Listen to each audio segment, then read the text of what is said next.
श्री असदुद्दीन ओवैसी जी। मोहतरम जनाब चेयरमैन साहब, आपका बेहद शुक्रिया कि आपने मुझे एक अहम दस्तूरी तरमीमी बिल पर बोलने का मौका फराहम किया।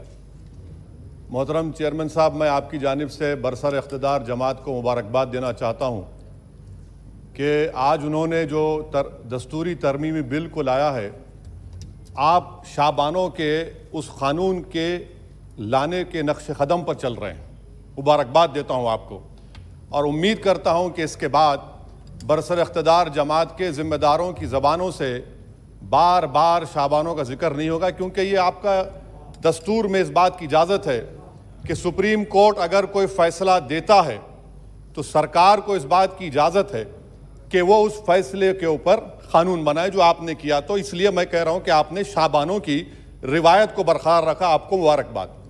दूसरी बात यह है जनाब चेयरमैन साहब के बड़ी बड़ी बातें हुई कि ओबीसीज के लिए सरकार है।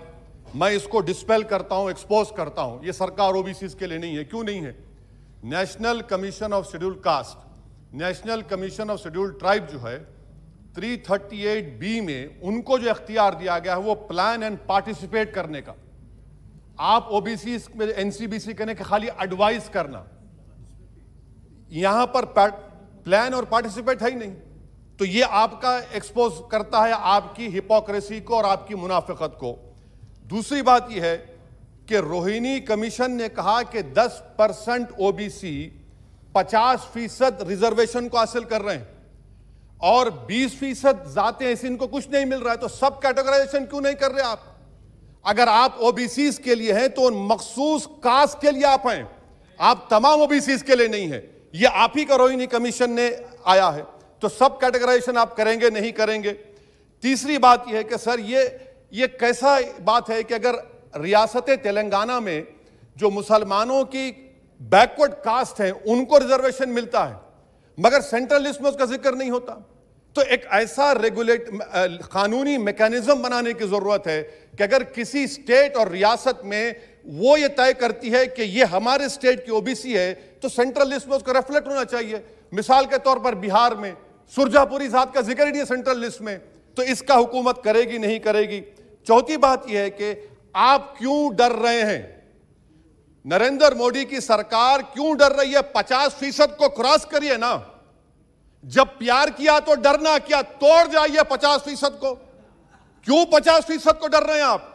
जो 50% है उनको 27%, जो 20% है उनको 50%। तो आपकी मोहब्बत ओबीसी से नहीं है, आपकी मोहब्बत उनके वोट से है और आपका दिल उन 20% के लिए धड़कता है जिसके लिए आपने 50% तहफ़्फ़ुज़ रिजर्वेशन दी है। यह आपकी हकीकत है। पांचवी बात यह है स्पीकर साहब कि हम हुकूमत से मुतालबा कर रहे हैं कि प्रोएक्टिवली नरेंद्र मोदी की सरकार 50% सीलिंग को तोड़िए, निकलिए। आप क्यों नहीं करना चाहते? करने की जरूरत है, डेटा है, एम्पिरिकल एविडेंस है बैकवर्डनेस का। वो 50%, 27% कैसा दे रहे हैं, गलत है। छठी बात यह है कि सर ये एक सुनहरा मौका है कि आप इस तरह का कानून बनाइए, 50% लिमिट को क्रॉस करिए और ओबीसी समाज से सही मानों में इंसाफ करिए। सर एक और बात, आज ही के दिन 1950 10 अगस्त को प्रेसिडेंशियल ऑर्डर हमने निकाला था, बड़ा तारीखी दिन था जिसमें हमने शेड्यूल्ड कास्ट को रिजर्वेशन दिया। मेरा हुकूमत से मुतालबा है, मैंने कांग्रेस की हुकूमत थी वहां बैठता था मैं, आज यहां बैठकर भी तीसरी मर्तबा कह रहा हूं कि 1950 का प्रेसिडेंशियल ऑर्डर रिलीजन की बुनियाद पर बनाया गया जो राइट टू इक्वालिटी के खिलाफ है, जो राइट टू इक्वालिटी के खिलाफ है। एक सुनहरा मौका आपके पास आया है कि उसको रिलीजन न्यूट्रल करिए। जब शेड्यूल्ड कास्ट में हिंदू, बौद्ध और सिख आ सकते हैं तो दलित मुसलमान, दलित क्रिश्चियन क्यों नहीं आ सकते? सच्चर कमेटी गवर्नमेंट की कमेटी, उसमें जिक्र लिखा है। आप वो नहीं करना चाहते, आप नहीं करेंगे तो देख रहे उत्तर प्रदेश का अंसारी देख रहा है, उत्तर महाराष्ट्र के वो पसमानदा मुसलमान देख रहे हैं कि क्या तमाशा आप लोग करते हैं। यहां वहां चले आते हैं, वहां के यहां आते हैं और हम लोग बीच में फंसे हुए रहते हैं। सर छठी बात यह है, सातवीं बात यह है कि मैं हुकूमत से इस बात का मुतालबा कर रहा हूं कि 1950 प्रेसिडेंशियल ऑर्डर को रिलीजन न्यूट्रल किया जाए। अच्छा, ओबीसी की आपकी सरकार है, 89 सेक्रेटरीज हैं, कितनी ओबीसी है बताइए? 89 सेक्रेटरीज में 5 अगस्त 2009 को एक भी ओबीसी सेक्रेटरी नहीं था, एक शेड्यूल कास्ट और 3 एसटी थे। मुबारक हो आपको, आपकी मोहब्बत ये है, डेटा कह रहा है, मैं नहीं कह रहा हूं, आप मुझे झूठ साबित कर दीजिए।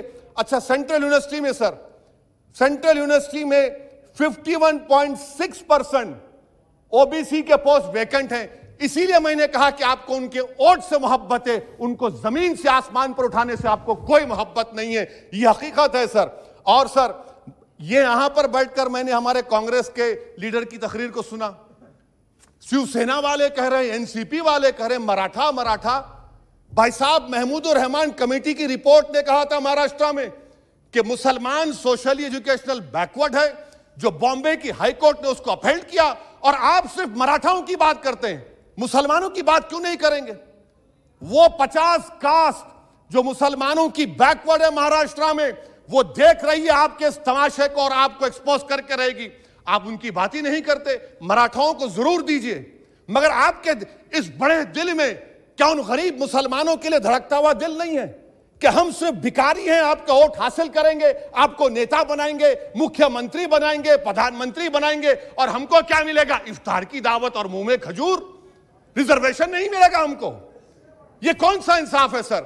इसीलिए ये इनकी मुनाफिकत है, इसीलिए हम हुकूमत से मुतालबा करते। अच्छा, हैरत की बात यह कि सुप्रीम कोर्ट के जिस फैसले को ओवरकम करने के लिए यहां पर यह बिल लाया गया, सुप्रीम कोर्ट ने कह दिया कि मराठाओं के बारे में सोशली एजुकेशनल बैकवर्डनेस नहीं दिख रहा है। आप कैसे दिखाएंगे बताइए? ये महाराष्ट्र के 50 मुसलमान बरादरियां देख रही हैं।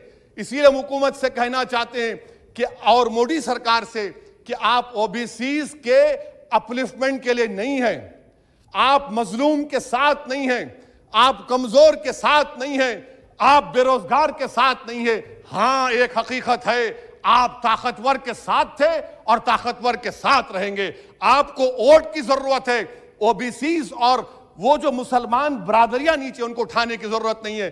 स्पीकर साहब, यह बिल यकीनन अच्छा है, मैं इसकी तायीद करता हूं। और गालिब ने बड़ा खूब कहा था कि यह जो तमाशा मैं देखता हूं कि बजीचे अतफाल है, दुनिया मेरे आगे, होता है सब शब रोज, तमाशा मेरे आगे। शुक्रिया sir. Shrimati Pritam Munde. Sir, doctor Pritam Munde.